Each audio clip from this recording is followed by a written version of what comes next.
Today is a very historical day. After 54 years, 1965, when there was a Security Council assembly session on the issue of Jammu and Kashmir, now after 54 years, it's finally being conducted today in a closed door meeting, and all the observations, all the discussions, the consultations that are going to go on right now. This is indeed a historical day for the freedom struggle of the people of Indian occupied Jammu and Kashmir, that the criminal silence of the world is slowly and steadily is falling, and they're speaking up. The international media, the whole world is realizing now how dangerous this is. This is not similar to the issue of Palestine, though whatever India is doing right now is exactly the same as the West Bank settlements right now on the Israeli plan. But here it's little different, which engages the world's attention because this is a nuclear ticking time bomb. And I would like to send a message to the Security Council right now, before the assembly session, that this is a message from the people of Indian occupied Jammu and Kashmir, that we are locked up, we are hostage right now.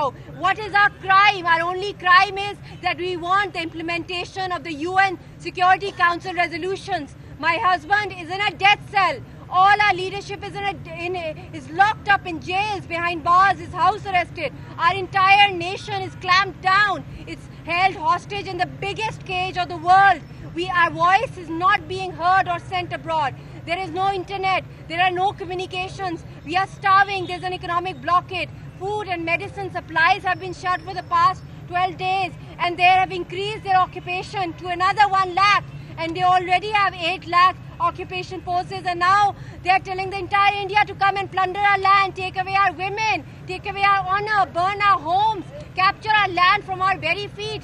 They're taking our right of identity and ownership. So this is my demand to the UN. This is your responsibility. If anything happens in this region to the Kashmiri nation, the world will never forgive you, nor will history, because this is a nuclear ticking time bomb. And the way Modi government is hell-bent upon starting a full-fledged war in this region, it has already launched a full-fledged war on the oppressed, defenseless, unarmed nation of Indian-occupied Jammu and Kashmir.